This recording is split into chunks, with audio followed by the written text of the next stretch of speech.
कोई ऐसा व्यक्ति नहीं है जो न जानता हो कि भारतीय जनता पार्टी की सरकार में झूठे इनकाउंटर हो रहे हैं। ये पहला झूठा इनकाउंटर नहीं है यूपी का, तमाम इनकाउंटरों पे उंगली उठी है। जाति के आधार पर समाजवादी पार्टी उसके समर्थन में खड़ी हुई है। हमारी प्रदेश की सरकार की प्रतिबद्धता है कि अपराधी अपराधी होता, अपराधी की कोई जाति नहीं होती। महर्षि योगी जी के नाम पर जो ट्रस्ट था उसमें भी कुछ अधिकारी लोग घुस गए, पता लगा है, केवल इसलिए कि उन्हें पता है कि उसकी कीमत कल क्या होगी।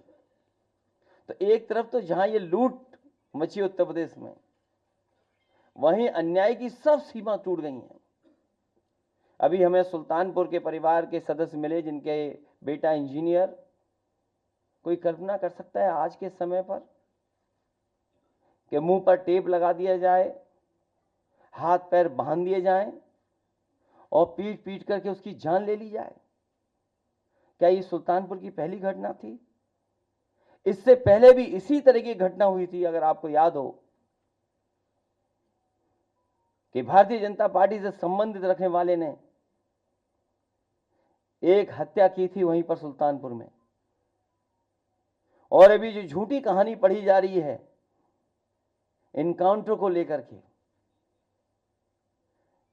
कोई ऐसा व्यक्ति नहीं है जो न जानता हो कि भारतीय जनता पार्टी की सरकार में झूठे इनकाउंटर हो रहे हैं, हत्या की जा रही है। जो मंगेश यादव की हत्या हुई है, गांव से लेकर के आसपास के लोग जानते हैं कि पुलिस रात में आई थी, उठा ले गई, पुलिस उठा करके लेके गई एसटीएफ।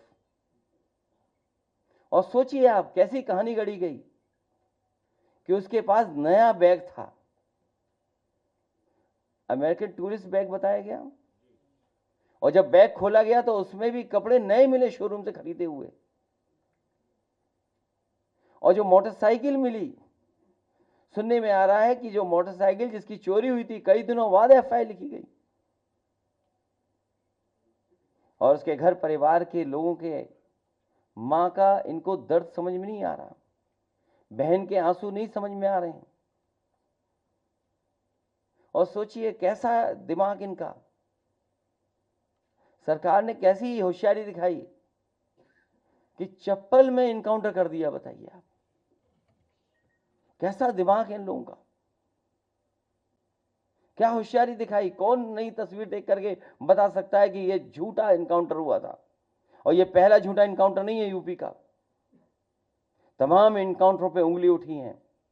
जिस समय पहला इनकाउंटर नोएडा में जिम इंस्ट्रक्टर को हुआ था, उस समय भी हम लोगों ने कहा था कि पुलिस वालों ने लूटने के लिए, दबाव बनाने के लिए हत्या का प्रयास किया है, और उस समय भी कार्रवाई नहीं हुई है।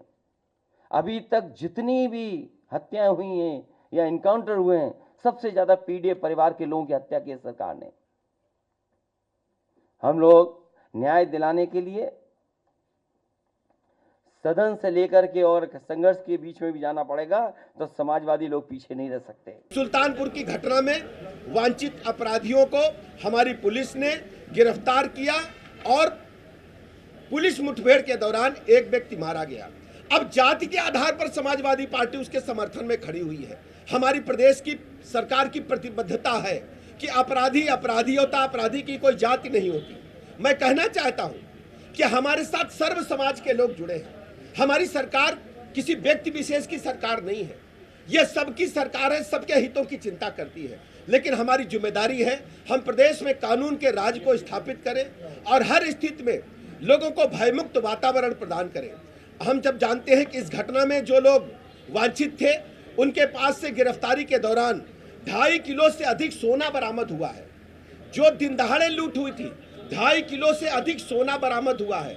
और सबसे बड़ी बात यह है, समाजवादी पार्टी प्रेस कॉन्फ्रेंस करके जनता को गुमराह करने का असफल प्रयास करती है, जबकि प्रदेश की जनता जानती है कि समाजवादी पार्टी अपराधियों को जब जब इनकी सरकारें रही हैं, जब जब इन्हें ताकत मिली है, ये पुष्पित पल्लवित करती रही हैं।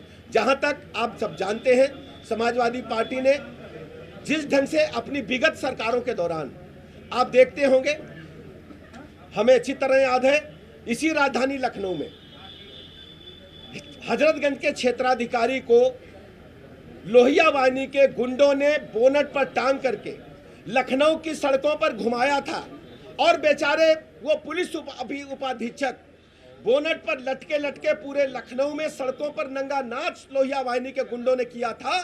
फिर लोहिया वाहिनी के गुंडों की हिम्मत देखिए, उस समय जब समाजवादी पार्टी की सरकार थी, उस जीप को ले जाकर के एसएसपी लखनऊ के बंगले में घुसा दिए थे और एसएसपी लखनऊ के माध्यम से उन गुंडों को, जिन लोगों ने क्षेत्राधिकारी हजरतगंज को बोनट पर जीप पर टांगा था, उनको बचाने का काम हुआ था। आज तक उस घटना में कितने लोगों की सजा हुई है समाजवादी पार्टी बताए।